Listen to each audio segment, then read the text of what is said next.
Hey everyone, I'm Patrick Jager. And I'm T. Ferguson. Welcome to the distillery. A little backstory. T and I were working on another company all together before COVID hit. But with the end of people going out and spending money, discretionary money in particular, we had to pivot. Right. You call it pivot. I'm going to say it was like writing a new chapter, maybe adding a new layer, what have you. But either way, we're definitely doing something a little bit different than we expected. Yeah, and that difference in expectation is today's topic. But before we get to that topic, first we have our poll. We start every conversation looking at the results of our latest poll, and our poll this week, our parents' generation stayed in the same job for long stretches. What about you? Have you pivoted in your career? And if so, how often? Mr. Ferguson. This was a good one. There was a lot of participation in this poll. We got some really great responses. We got some really good comments.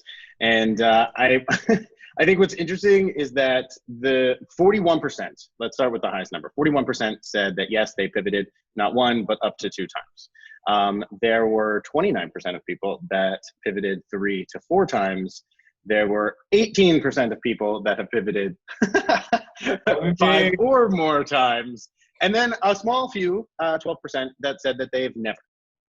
So yes, whatever I want to call it. Yes, my career has been a bunch of pivots, a bunch of different careers, and that's the fun part. It is the fun part. I mean, I've had people that literally have gone like this. They've looked at my resume and said, "You've done a lot of things," and I use that as a badge of honor. Like, yes, I have, and that's what makes me, I think, good at what I do, because I can look at things from multiple angles. I mean, I have a liberal arts degree, and there's a reason for that. I love looking at things from multiple angles, and I think this is a time where there is a market. I've read a lot of studies recently that say there is a market for people that have deep knowledge, but in multiple areas, so that no one is a one and done. And I think as more people are scrambling to figure out what comes next, pivoting allows you to be more than just one thing. Yeah, so I think, universally, globally, we are all in some type of pivot, whatever you might want to call it personally. It's a really unique time that so much of humanity, of our creative community, et cetera, have been forced into this unique pivot, evolution, change. So here we go. I'm interested to see what the rest of the gang thinks. Oh, what a good segue. It's almost like you planned that. Yeah. With that, we're going to segue to introduce this week's guests, who all have lots to say about a lot of different topics. Up first, we have Wendy Erickson. She's Chief Experience Officer at C3 Communications. Wendy is an event and marketing-driven business development leader. She leverages a business development and ed tech background to increase revenue through events, program development, and brand activations. And fun facts, Wendy spent about 20 years living and working abroad, primarily Spain, Barcelona, and 6 months in Morocco. Wendy, we got to talk Morocco off camera. I was almost kidnapped in Morocco, so we'll save that story for later. It's for a different time. Wendy, welcome. Next up, we have Donny Neufuss. Donny works at Brightline Interactive as the Executive Vice President of Enterprise. He has figured out a way to make a career out of everything that he loves. He's worked in music, film, television, live events, as well as esports. And during his journey, he's always found himself being involved in technology and solutions that have had a significant influence on all of those industries. We also know right now, he told us, that he is sitting in front of 12 monitors, 4 computers, and he has a recording studio in his house. So we should technically be there doing this, I think, if we could be. He's definitely ready for all of this. Yeah, a lot of input. I need a lot of sensory input in my environment here. I like to have a lot of activity going on and multiple screens. I have 2 screens, and that's right now I'm like, sweating, nervous. I have to say that I am intimidated by your audio quality. Oh, so, thank you. Hey, I have audio envy. I appreciate that. You too can have this too. I can send you my Amazon list. I thought you were just going to send me the components. I'd rather that. Finally, our special guest that T and I will be speaking with in our 2-in-1 segment, a friend of mine who I love to talk content and the state of media, Mr. Noah Pollack. Nice to be here. I realized I forgot to provide my fun fact in advance, so I apologize. Okay, well, do you have a fun fact? Because I have a whole intro for you, but if you'd rather Oh, no, I know, but I just, I figured you were going to, re-record, this little bit right here. Yeah. But Do you want to have a fun? Do you want to give us a fun fact? I'll give you a fun fact. This is a little too much pressure to have one on the spot, but coming to you live from the I guess quasi TV room in my house. I'm the vagabond. I feel like a vagabond. I'm the original work at home guy, and I started doing this Well, Patrick, you're the original work at home guy. But I was an early adopter. But now that everyone's here, and we're basically running a WeWork out of my house with between my wife and the two kids, somehow I'm the one that has to find the spots to squat for various meetings and whatnot. Have you had a Zoom in the bathroom yet? No, not yet. So that is the final frontier right there. That it is. That and the garage. Those are the two I've heard. Well, some other stuff about Noah. He's the founder of Map Media, has 15 plus years of development, production, and programming expertise. Career marked by 50 plus series produced in 25 different countries on 5 separate continents, including programs for 4 broadcast networks and the highest rated unscripted shows on 3 different cable channels. That's a lot of math. There you go. Yeah, much more than I can add. And Morocco was one of those countries. And by the way, big fan of Morocco. Never was kidnapped. Well, good for you. Well, good for you. You were in the right place. So we're going to go right to the poll. Pivot. I literally cannot count how many pivots I've had. Let's start with whoever's had the most pivots.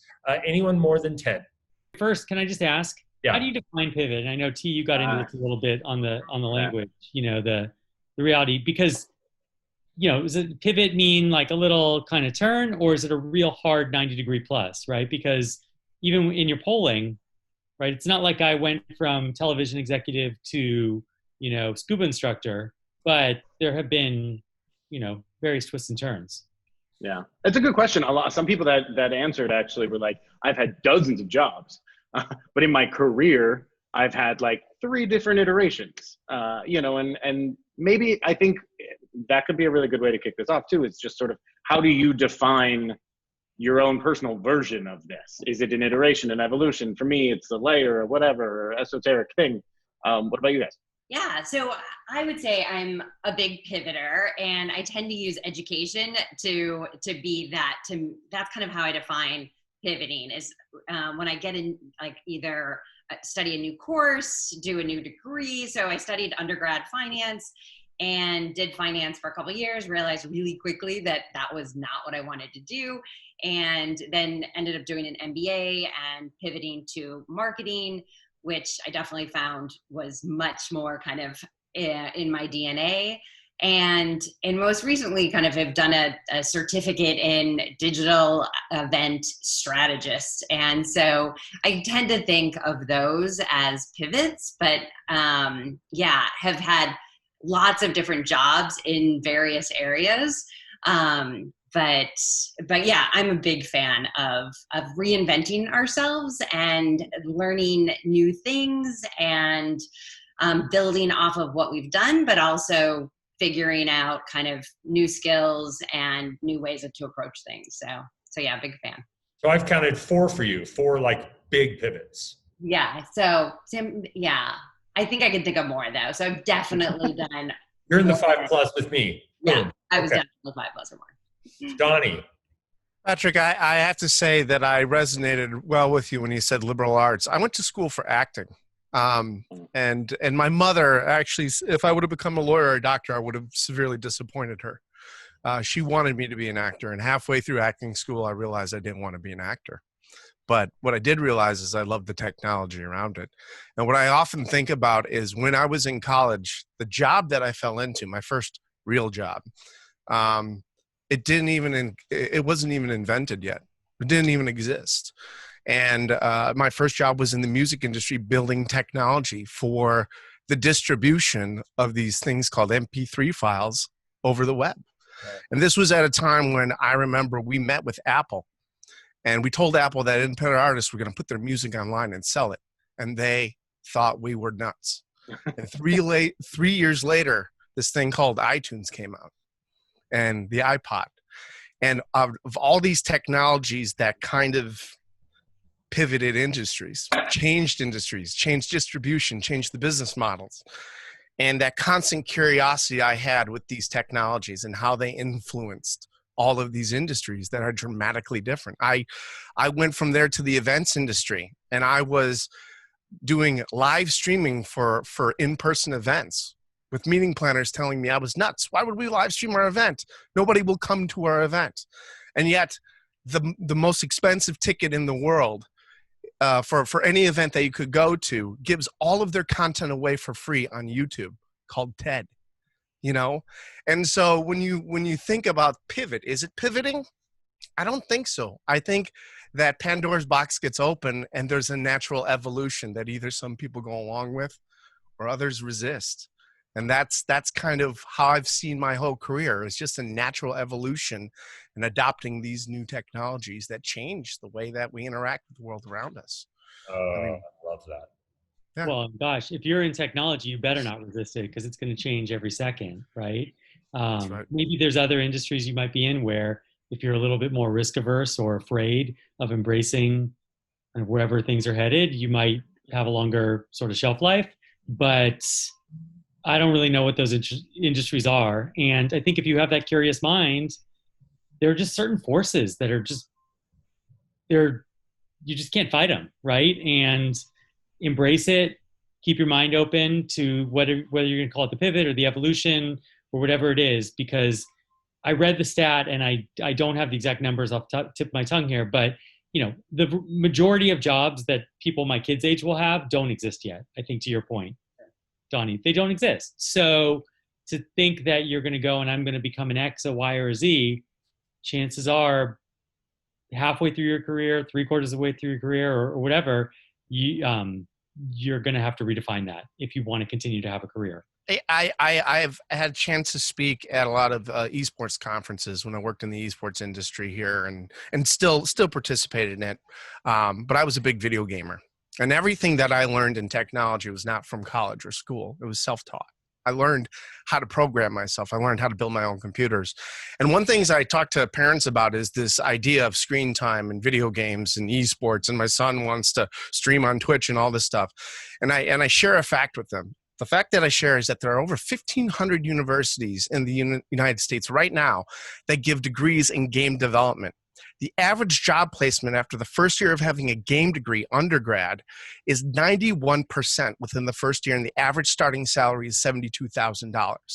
So if you think for 1 minute that this new digital medium that's new to some people, but I grew up with it my whole life, isn't relevant, or that or kids are wasting their time doing this stuff, I'm telling you right now, your 15-year-old or 14-year-old at home has a better comprehension of how to build a broadcast studio and stream things online than the average person does. Because they're doing it themselves. So, you know, again, I always ask, is this something that is a pivot, or is this a natural evolution of how generations are adopting this new way, this new medium to communicate with each other? Is anyone currently in a pivot?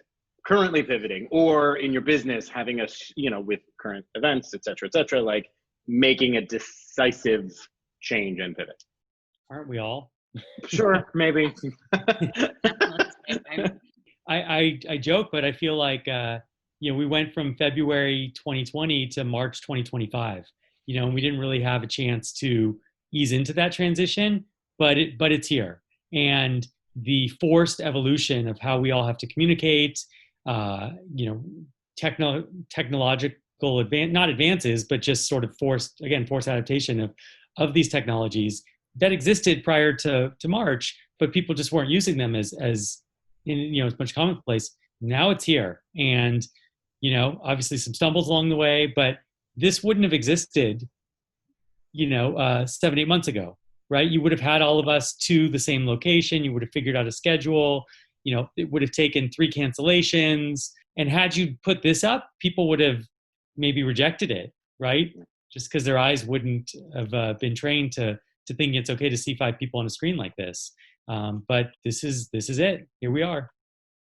So my background is in higher ed. So I've been in higher ed for about 20 years and doing events and business development, events that really lead to business development opportunities.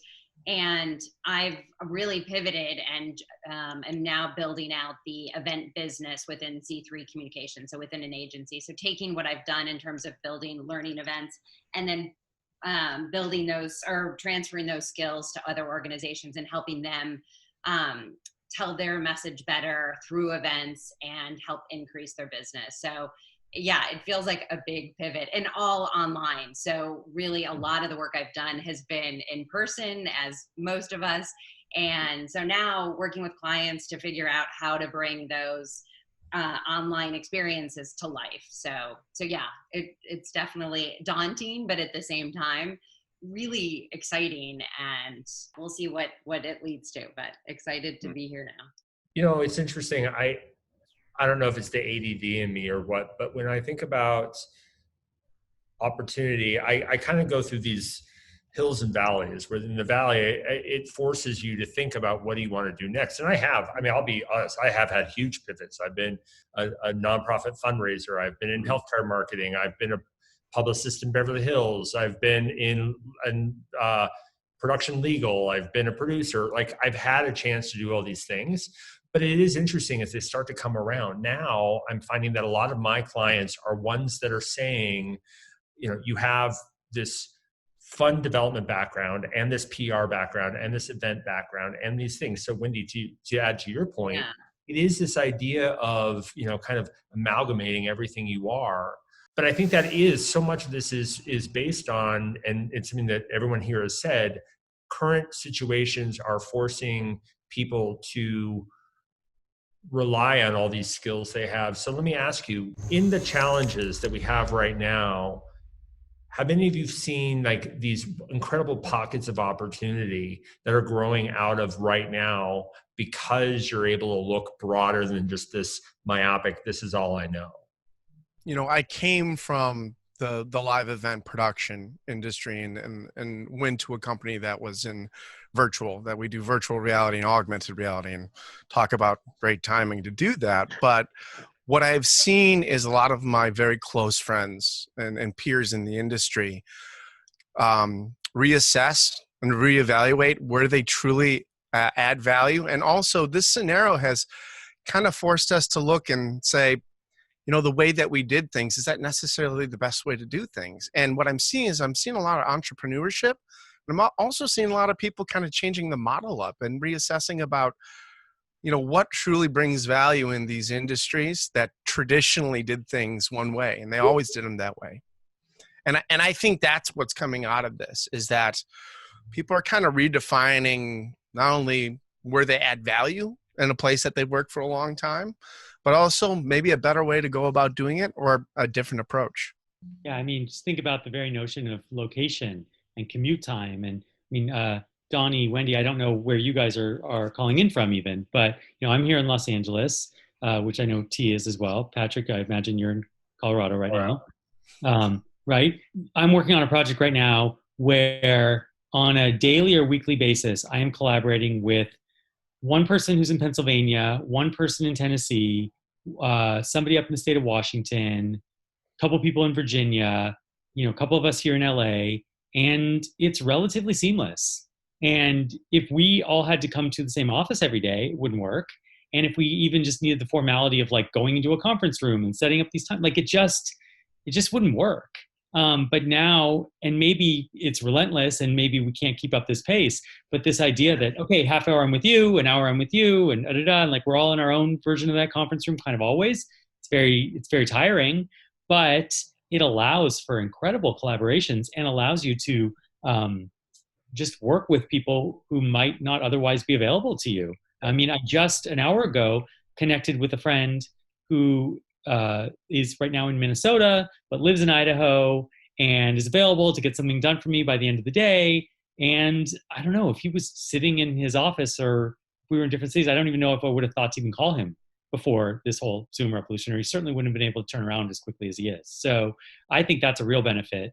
But not to say that it's perfect, because it's not, but that's definitely a nice plus. I completely agree. And I think that what I've seen is the same type of thing, just partnerships and people willing to collaborate, be more open, kind of creative thinking around partnerships. And I think that's kind of been one of the richest experiences during this time. So I think there are some huge opportunities there. So. You know, it's amazing to me too. I think about there are some new people we've brought on to our team, and there's some new customers that we have brought on since this whole scenario. People who I've built incredible, meaningful relationships with, and I've never seen them in person. Mm-hmm. And it does kind of make you question and reassess and reevaluate, you know, this idea of, well, I need to get on a plane and I need to take the client to a Ruth Chris steakhouse and we have to talk business and blah, blah, blah. And my mom and my family has to be alone, you know, while I'm traveling and all. We just got rid of our physical office actually as a company. We made the decision because we realized that this worked. So yeah, it's going to be kind of interesting, right? When we go back to normal, whatever that is. And I wonder, I do really wonder how much I'm really going to actually feel the need to get on a plane and how much I'm, you know, because I've been able to show, you know, that I can do my job and make meaningful relationships and get work done and close business and do all those things from this virtual office that I'm in. And so yeah, I hope it's for the better. I really do. I hope maybe, you know, to your point, we're always in the conference room and, you know, you can't leave the office because the office is your home. But at the same time, I think there's just a little bit more flexibility in personal life versus professional life. I mean, we're all kind of figuring it out. But I like this. Whatever this is, I like it. I wish it wasn't under these circumstances, but I'm hopeful that this is going to lead to a better environment going forward. I think speaking of environment going forward, we're teetering very close on the edge of talking about the next, which I think will be interesting to dive into with the three of you, especially. You know, we've been really optimistic now about all of the things that we're finding the good in the current situation. But when we get to the next, being a little bit more practical about like really what does it mean and what do we actually think are, you know, there's a broad stroke to the next, but then there's these little tiny steps that are maybe going to be challenging or a little bit of extra effort and extra work. But anyway, we'll get to that. Before we do, let's turn our attention to Noah. Now you're on the hot seat. Now it's the 2-on-1. Really, I think what we want to do with this round, Noah, is just get to know you better a little too. I think since you and I spoke, you have a really interesting trajectory, and call it whatever you will. I won't put a label on it, but tell the audience sort of where you started and where you are now, and kind of fill in all the gaps in between. Sure. Yeah. I mean, I as I mentioned, I live here. I shouldn't say here because right, like here is just where I am. I live in right there in the computer. Exactly. I live in Los Angeles, California. And when I graduated college and moved back to LA, which is also where I grew up, I went on a path, I think a pretty traditional entertainment kind of path. You know, I pushed a mail cart in one of the big talent agencies. I sat on a desk for a couple of, you know, big producers. They answered their phone. I, you know, took a variety of different kind of grunt production jobs. I did all those entry level kind of things, got the coffee and did all that stuff. But I was eventually got on a ride that I think was pretty normal and typical. And it was as one of a network executive, right? So I was the one who would sit on the other side. I was the suit, right? People would come in and want to sell their ideas to us, and we'd evaluate them and decide what to pick up, what not to pick up, you know, oversee decisions and the sort of the flow of production, and, you know, eventually put shows on the air and hopefully, you know, ones that our viewers responded really positively to. And I think it's really interesting. And then the 12 years that I did that went from being such a safe, secure, if any job in entertainment could be considered safe and secure kind of path, to being the exact opposite. I mean, by the end of my network run, entire networks were shutting down, right? It wasn't just, oh, your boss is going to get fired, so, you know, you're going to get fired too. But like literally the whole network would be gone.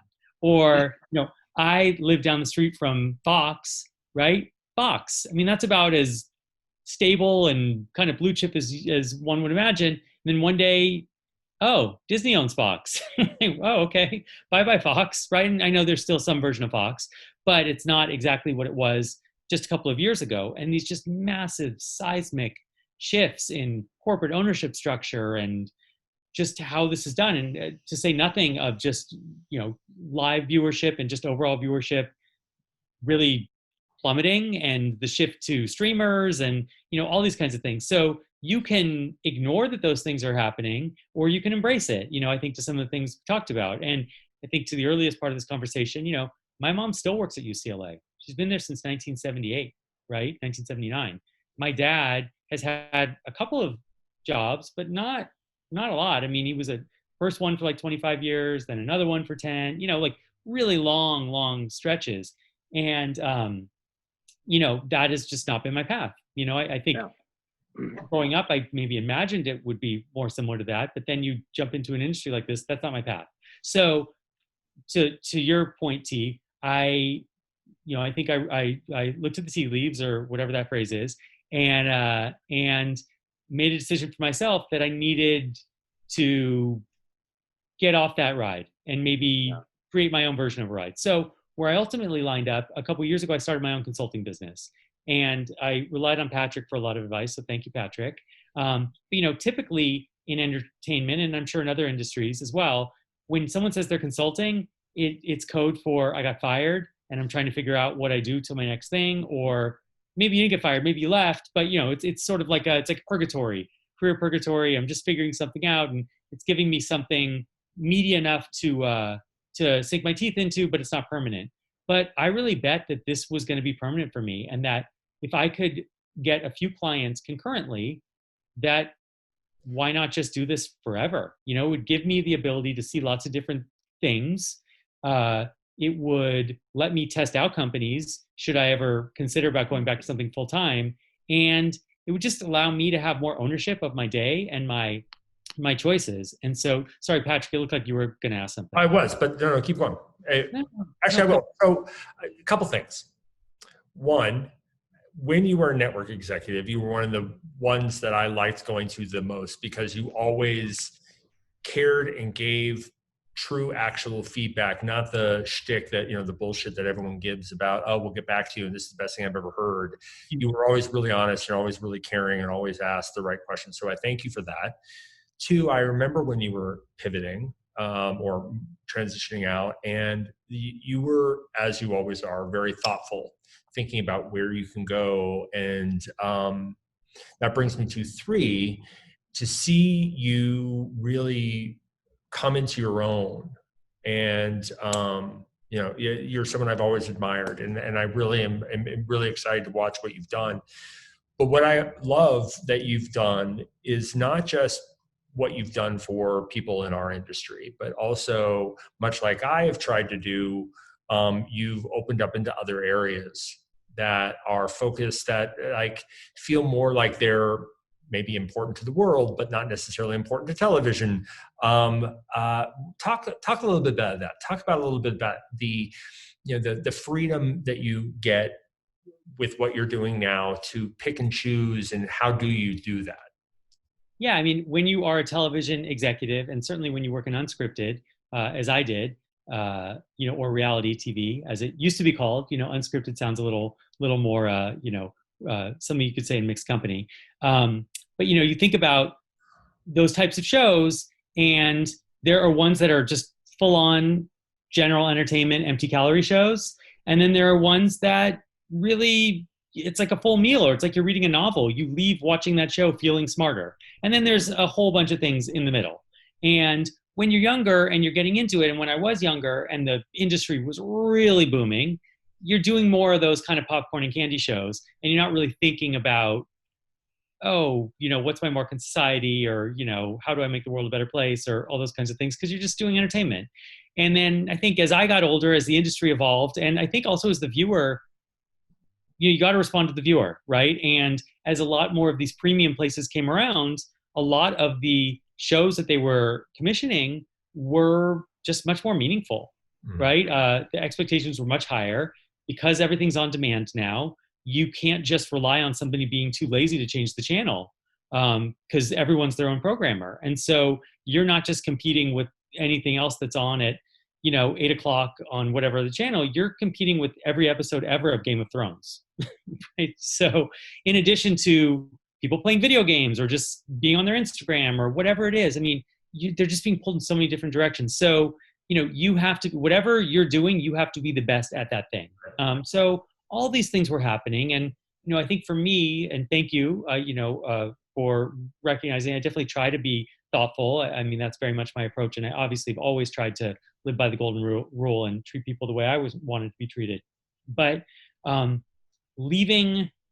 out on my own allowed me to, like I said, just work on things that I wanted to work on, that I felt I could have, number one, the most value add to my clients and do what I thought I was best at, but also what was going to feed my soul, and the big moment for me was, as I mentioned previously, I have two kids, two daughters, and I would come home every day from work and they would say, oh, Daddy, how was your day? Or my wife would probably say, because they were little, so they probably didn't really care that much, to ask me questions. And I would always say, it was fine. It was fine. And it was fine. Like, it's not like I disliked what I was doing. But I felt like I was not really sending a good example to them, because the message I was sending is, yeah, it's fine. Work is fine. It's a means to an end, or, oh, it's pretty good. But then once I went out on my own, even though it was terrifying and scary, I was engaged every single day. And so the same way my wife and I model what love is supposed to look like, we also need to model what loving your career should look like. It shouldn't be a slog. Yeah. Yes, we all have to make money, but it should be something you're really excited about. So sorry, I pivoted a little bit there you go again, away from what you asked. But, I think all these emotions were swirling in my head. And so a couple things I did very practically, I started a podcast.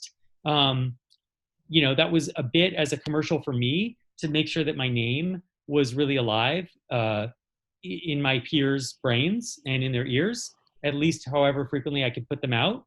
Because, there's always going to be that sort of paranoia that people are going to forget about you, or, everyone's thinking about themselves first and foremost, right? And so I needed to come up with a clever way to make sure that I was still really, really active in everyone's minds, because I needed to be top of mind for various projects. And so that was, I think, born out of that spirit, but also to be really informative for young producers and people who couldn't get into the room with some of the people I was interviewing, so they could really learn, oh my gosh, if I listen to this podcast, I'm going to get tricks of the trade that I wouldn't ever normally get. So I think that's one that, definitely tried to help people. And then most recently, and this is a pretty, I don't know if you call it a full pivot, because it still deals with celebrities and influencers, but with some other partners, we've launched a voter registration campaign recently.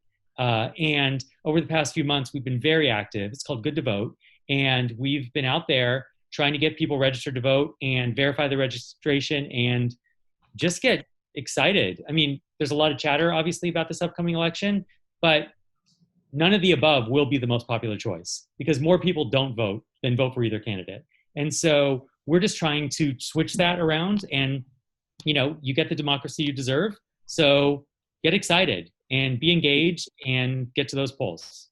I'm so glad you brought that up, Noah, just because obviously you and I had spoken before, and I wanted the rest of the folks here to sort of hear what you were doing, because what you're able to now apply your expertise and your point of view in and on for voter registration is because of the fact that you've made these pivots and you've done things and you made these decisions on your own to get you to this point. And I think it's a really good example. I'm speaking for myself here, but part of why I wanted to make some shifts in my own career was so that I could do the things that I like to do and work with the people that I like to work with, which in the corporate world, we're often saddled with an inability to do that. So what you're working on now is a really nice example and good for me to hear. So thank you, because I think it's important work. However you define that, but anyway, I could go on. But if you want to give everyone a little bit more information about that, or kind of tell us how you fell into it, I'd be curious to know, because it is pretty specific. So the campaign itself is a really interesting one. It's because, again, of this digital disruption, right? Most voter registration is done hand to hand. each state has their own Secretary of State, of course, and has their own rules and their own regulations and dates and all those kinds of things. It's a little bit of a duct taped sort of mess. But ultimately, in a lot of these organizations that have been around far longer than we have, they do it by door knocking. They do it, in person, college campuses. Maybe you do it at your DMV, whatever it is, but it's not digital, which is surprising for 2020. They all had digital components of their campaigns, but it's still more hand to hand. But because of COVID, that had to pivot significantly for everyone. We didn't exist pre-COVID. We've existed since the middle of July. So, we're kind of building the plane as we fly it, but we've had unbelievable results. The difference with our campaign, as I think a lot of others, is that rather than just reminding people that they need to register to vote or verify their voter registration, we actually incentivize them.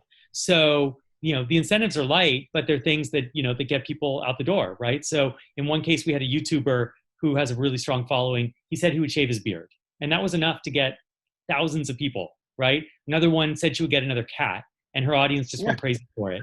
Some of the ones that maybe a little bit more, pop culture for maybe an older audience. But Samuel L. Jackson taught people how to curse in 15 different languages. Josh Gad, Olaf from Frozen, said he would recap Avengers Endgame, but do it as Olaf. So all these really fun things that, hey, how you feel about Trump or how you feel about Biden isn't enough to get through the polls, but you really want to see that guy shave his beard, God bless, but as long as it's getting people engaged and getting them to the polls and civically minded, then it's a victory. I applaud you for that. And we're going to put a link to your site up on our site, because I think it's important, not just for now, regardless of this election, there's another election down the line. So, always. Yep. But I think that this helps kind of transition this, because you say we all have to make money, right? And the people that are watching this are watching because we are all in the collective creative communities, and we have had this reticence about how we're going to make money moving forward. What is the future? What is the next? So I'm going to put to you guys, I also am trying to be cognizant of time. Wendy, what is the next? What do you see? What's your crystal ball telling you are areas of growth, things that you're excited about? Your soapbox. I would say this idea, so specifically around events, I see some huge opportunities around technologies and looking for really authentic learning experiences, but using technologies to help kind of take people out of their place and bring them into a new place. And in fact, Donny and I had a great, we collaborated together on a client, and it was doing exactly that. So taking students and looking at ways, so these are adult students doing online master's degrees, so looking at ways to take them out of their typical learning space and bringing them to different countries. And so looking for those type of opportunities. And again, it's this idea around partnerships and getting really creative about looking for ways to bring people together. And because I do think that this world that we're living in can be really lonely too for a lot of people out there. And so looking for ways to create those connections, I think, is for me what's kind of moving me and motivating me for the next. So, but it's hard. It's learning a lot of technologies, things I don't feel comfortable with. And just kind of constantly being up to date on some of these things. So it's awesome. Donny, your turn. I'm an Uber geek, so I'm going to lean on technology. And what I'm going to kind of highlight here is something that's happening right now. There's a big there's a couple of things happening right now in technology that are forming a perfect storm. And what that is I do work for a VR company, so I'm going to evangelize about it. But the thing that people don't understand is they don't understand what this really is. This is the first time in human history that we've been able to create a communication device that allows us to communicate in the original context that our brain's thinking. There's actually science behind this. When I ask all of you on the screens here, how far is the wall behind you? You don't have to look. you know, spatially in relation to your environment. And this is the first time where we're able to communicate with a shared context, have faster comprehension, and not memorize it, but commit it to memory. It's a really revolutionary technology. But at the same time, there's a couple other things happening. There's this thing we keep hearing about 5G. We keep hearing about this, 5G, and most people think it's another G. It's just faster. But the truth of the matter is it's lower latency and it's more capacity. So what does that mean? That means that there's more information that we can actually send places and that people can see. At the same time, the web is changing. So right now we send images and we send text. And that's the way HTTP, it's hypertext, right? But there's a new technology called immersive web, WebXR, that it's able to actually communicate over web pages spatial information.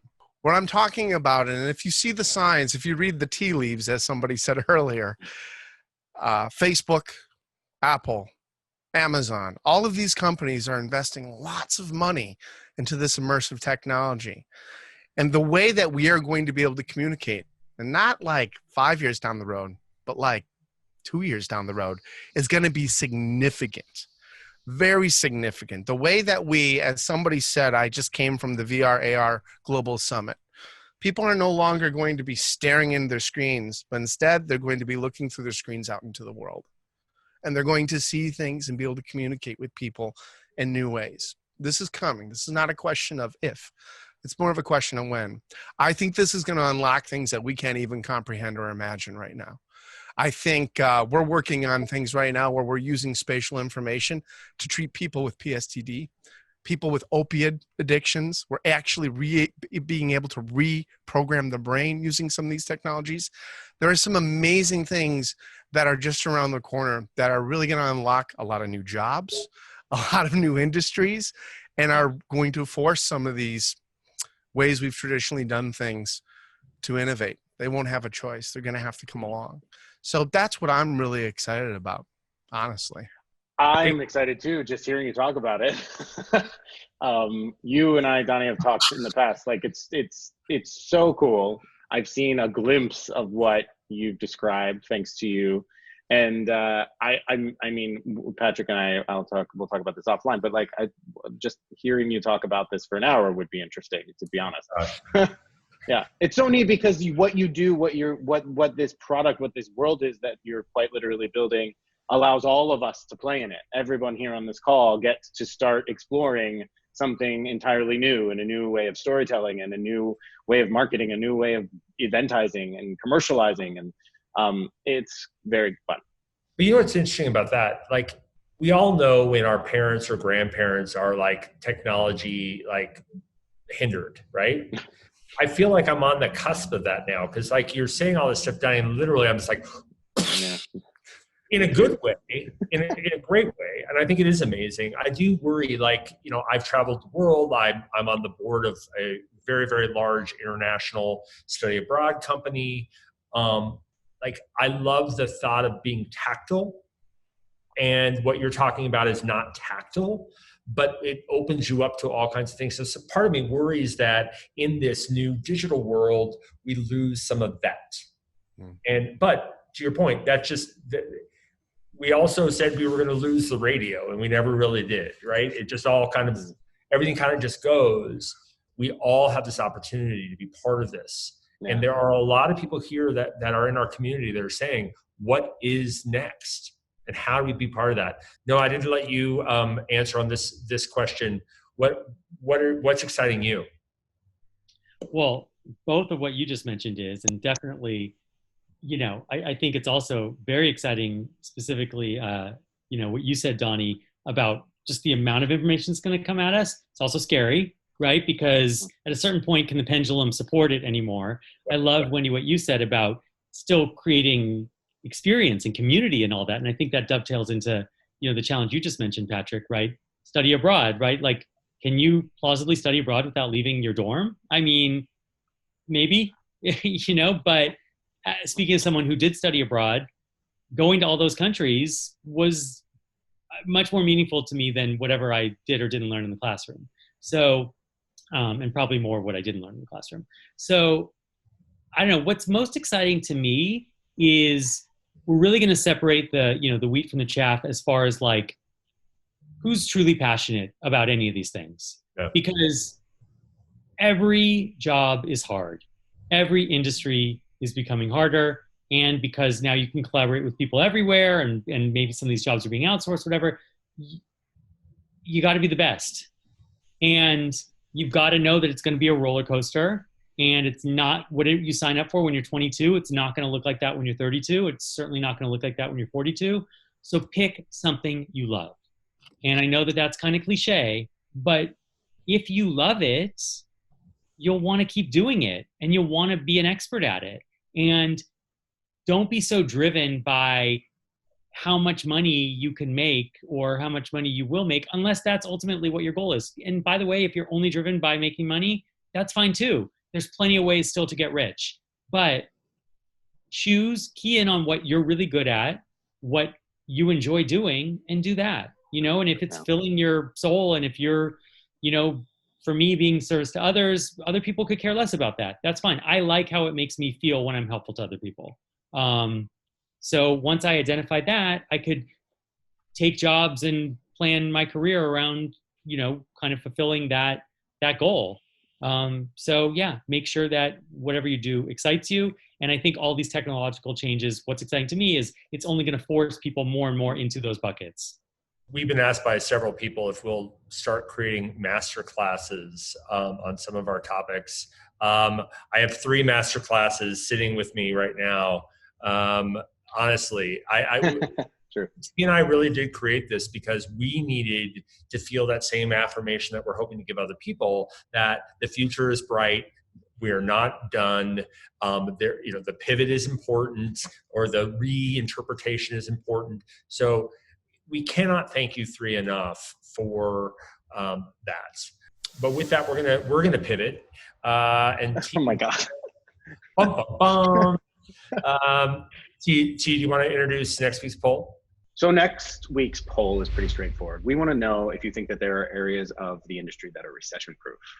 And if you do, tell us which ones they are. So to answer our poll, make sure you're logging on to thedistillery.live. To participate in this poll, chat with us. We're also open to any feedback, and we'd love to hear from you on topics for future episodes. Wendy, Donny, Noah, thank you so much for being here. You've really given us a lot of great insight. So thank you for being here. Thank you all so much. We love it. You guys are great. Good. So much for being here. It's late. I need some food, so I'm hungry. Let's get going. Bye. Bye-bye. Is now